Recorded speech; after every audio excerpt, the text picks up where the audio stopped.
Welcome to day 4। और आज का टॉपिक है डाइट। बच्चे के डाइट में क्या होना चाहिए। डाइट का मुझे लगता है सबसे बड़ा रोल है। अगर आपने डाइट चेंज कर दिया तो क्या होगा, जो गट माइक्रोब है वो बदल जाएगा, यानी कि सेकंड ब्रेन। अगर सेकंड ब्रेन बदल जाएगा तो ये ब्रेन भी धीरे धीरे बदल जाएगा। धीरे धीरे मतलब 3-4 दिनों में, 5 दिनों में, हद से हद 7 दिनों में। तो करना क्या होगा, सुबह उठते ही और शाम तक, बच्चे के सोने तक, इसको थोड़ा आज समझ लेते हैं। मैं ये उम्मीद कर रहा हूँ कि इस वक्त ये किताब तो आपके पास है ही, तो ये किताब की रेफरेंस आपको लगातार ज़रूरत पड़ेगी। तो चलते हैं, आज के दिन को आगे बढ़ाते हैं।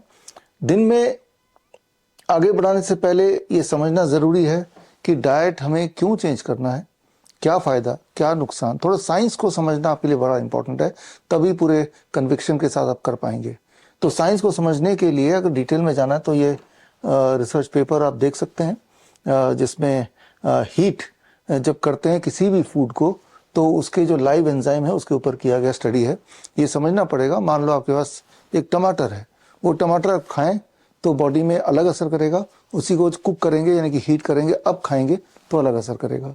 जब आप किसी भी चीज़ को हीट करते हैं, खासतौर पे वेजिटेबल्स को हीट करते हैं, वेजिटेबल के अंदर, किसी भी तरह के वेजिटेबल के अंदर लाइव एंजाइम्स होते हैं। लाइव एंजाइम्स यानी कि टमाटर का जूस निकालेंगे, निकाल के माइक्रोस्कोप में देखेंगे तो आपको लाइव एंजाइम हिलते हुए दिखाई देंगे। और ये लाइव एंजाइम बड़ा इंपॉर्टेंट रोल प्ले करता है आपके ओवरऑल बॉडी की हेल्थ के लिए, मेंटल हेल्थ के लिए, या न्यूरो से जुड़े हुए हेल्थ के लिए बहुत ज़्यादा इंपॉर्टेंट, बहुत ज़्यादा। लेकिन ये जो लाइव एंजाइम है ये मर जाते हैं when you heat it, when you cook it. तो यानी कि बच्चों के डाइट में एटलीस्ट 60-70% ऐसे फूड होने चाहिए जो विदाउट हीट वाले हों, नेचुरल, राइट। जैसे फ्रूट्स हों, रॉ वेजिटेबल्स हों, या कोकोनट वाटर हो, जो कि रॉ फॉर्म में, जिस फॉर्म में कुदरत ने बनाया उसी फॉर्म में वो लेना है। अब इसमें इस तरह के कई सारे और भी रेफरेंसेस हैं जिससे ये पता चलता है कि अगर हम अपने बच्चे के डाइट में फ्रूट्स एंड वेजिटेबल अच्छे क्वांटिटी में इंक्लूड कर देते हैं तो ऑटिज्म से जुड़े हुए जो सिम्टम्स हैं, न्यूरो डेवलपमेंटल डिसऑर्डर्स जो सिम्टम्स हैं, वो कम होना शुरू हो जाता है। हमने तो खैर देखा ही अपने बच्चों में, आपको भी देखने को मिलेगा the moment you start with it. तो इसको कैसे करना है, डिटेल के लिए ये रेफरेंसेस आप पढ़ सकते हैं। ये रेफरेंसेस पेज नंबर 102 में है ऑटिज्म से आज़ादी वाले के बुक में। और सबसे पहले सुबह से शुरू करते हैं। सुबह 5 बजे ग्राउंडिंग और धूप। हालांकि सर्दी का मौसम अगर है, जैसे कि अभी सर्दी का मौसम है, तो सर्दी के मौसम में 5 बजे धूप तो आएगी नहीं। 6 बजे, 7 बजे, 8 बजे, 9 बजे, जब भी बच्चा उठ जाए, कोशिश ये करनी कि बच्चा जल्दी सो जाए और जल्दी ही उठ जाए, ये कोशिश करनी है।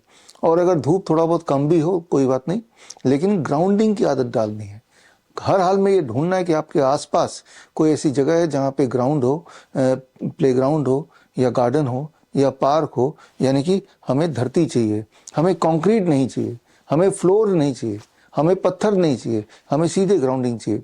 यानी कि नंगे पैर बच्चे को सुबह सुबह घास में, मिट्टी में खेलने देना, यानी कि एक्सपोजर देना। खेले, घूमे, बैठे, कुछ ना करे कुछ करे, वो बच्चे के ऊपर है। बट आपको एंगेज करना है ऐसे एक्टिविटी में जहाँ पे मान लो कोई फार्म हाउस आपको मिल जाए जहाँ बच्चे को सुबह ले जा पाए। आपको भी जाना पड़ेगा नंगे पैर, आपको भी बच्चे के साथ इन्वॉल्व होना पड़ेगा। कुछ दिन की बात है लेकिन करना पड़ेगा। That becomes the first step, that is very very important. हालांकि जो ग्राउंडिंग है ये सुबह की जगह शाम को, रात को, कभी भी और कर सकते हैं, लेकिन इंपॉर्टेंट है कि सुबह वाली जो ग्राउंडिंग है और सुबह वाली हल्की फुल्की धूप है वो ज़्यादा महत्वपूर्ण रोल प्ले करती है, वो ज़्यादा अच्छा काम करती है। तो ये है सुबह का डाइट से पहले। उसके बाद नीम थेरेपी। नीम तो आपने समझ ही लिया, नीम में क्या करना है, कैसे करना है। तो नीम आप दे सकते हैं जब ग्राउंडिंग के बाद बच्चा घर आ जाए। ग्राउंडिंग से पहले भी दे सकते हैं, हालांकि बाद में देंगे तो सही है। तब नीम, चाहे वो पत्ते चबा लें, चाहे पत्तों की चटनी बना लें, या पाउडर पानी में घोल के, गर्म पानी में घोल के, वार्म वाटर में घोल के पिला दें। उसके अलग अलग तरह रूप तो आपने देख ही लिए। तो वो पत्ते आपको देने हैं। That becomes the next step. अब उसके बाद फलों का नाश्ता। फलों का नाश्ता 8 बजे मान लेते हैं ऑन एवरेज। फल कितने फल, कौन से फल, ध्यान से समझिए। हर तरह के फल, जो फल आपको बाजार में आसानी से मिल जाए और जो फल ढेर सारा मिल जाए बाजार में देखने को, जो फल सबसे सस्ता मिले वो फल, क्योंकि अगर सस्ता होगा और ढेर सारा बाजार में दिख रहा है इसका मतलब ये सीजनल फल है, ये कोई इंपोर्ट किया हुआ फल नहीं है या कोल्ड स्टोरेज वाला फल नहीं है। इसका मतलब ये अभी के सीजन में है और आसपास ही कहीं ये पैदा हुआ है ये सारे फल, तो वो फल आपको चुनना है। या फिर जो फल आपका बच्चा खा ले, तो इसमें कोई इफ्स एंड बट नहीं है, इसमें कोई रिस्ट्रिक्शन नहीं है। कितना फल इसको समझना जरूरी है as a part of the breakfast. ये ब्रेकफास्ट यही है, कितना फल। उसके लिए जो नियम है, बच्चे का वेट इंटू 200। मान लीजिए बच्चे का वेट 10 kg का ही है, into 20 into 10 that becomes 200 grams.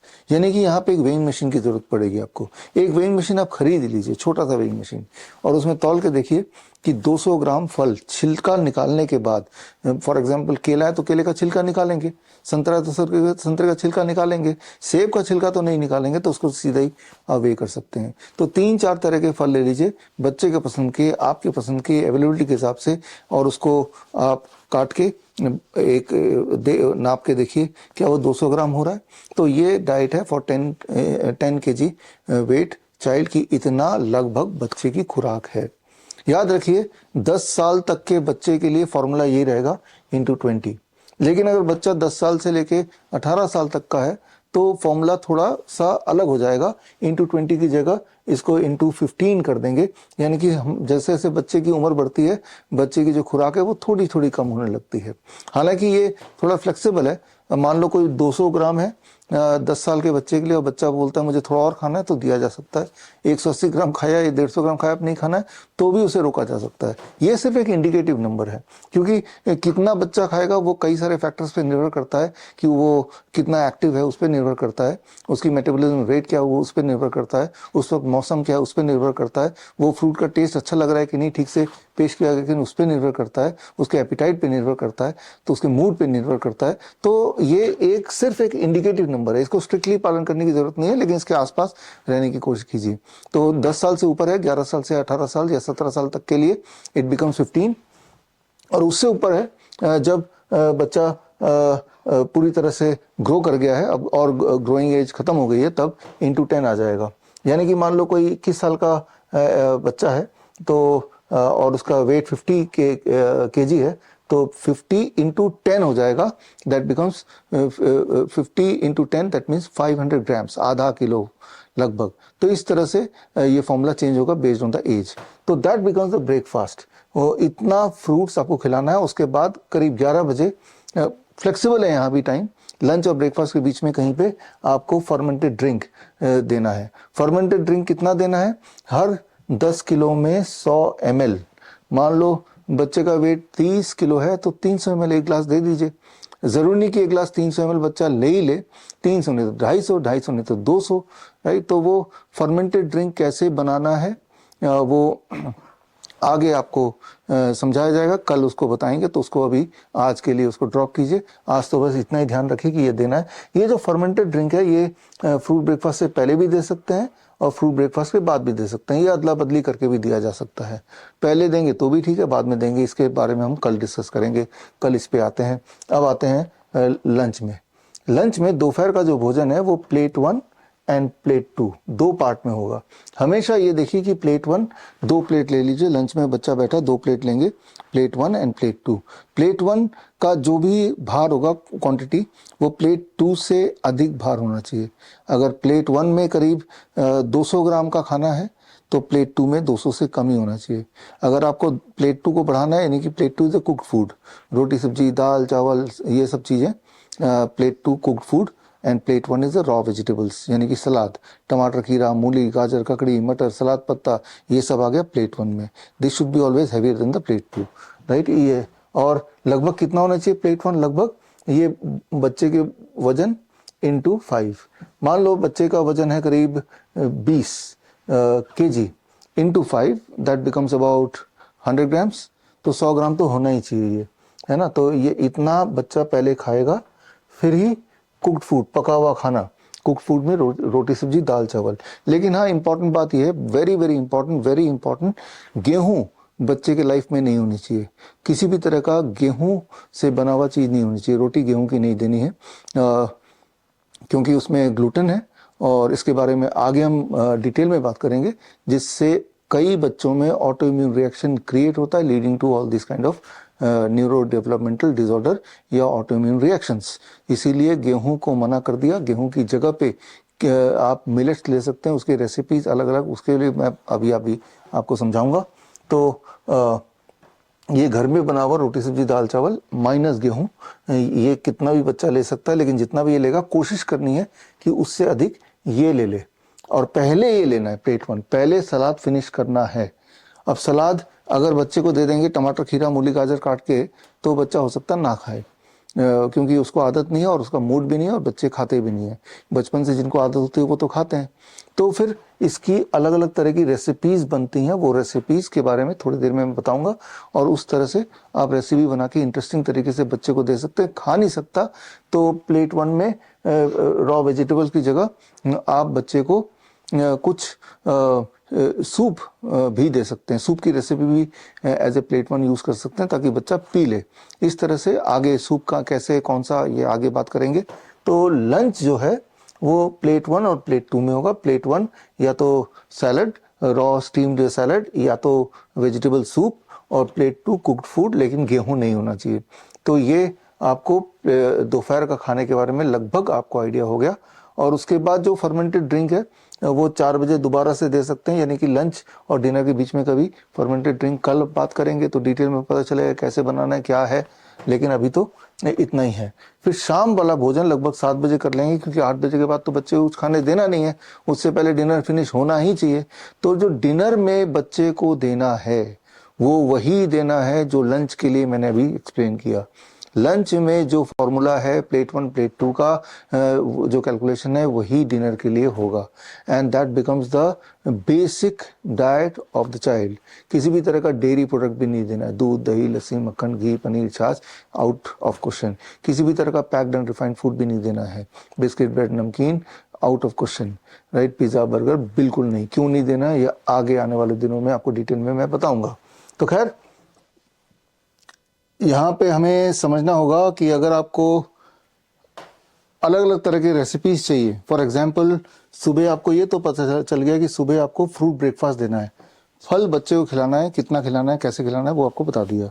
लेकिन सिर्फ सिंपली फल काट के रख देंगे बच्चे के सामने, हो सकता है वो ना खाए, तो क्या करना है, तो फलों की इंटरेस्टिंग रेसिपीज बनानी पड़ेंगी जो बच्चे को देखने में इंटरेस्टिंग लगे।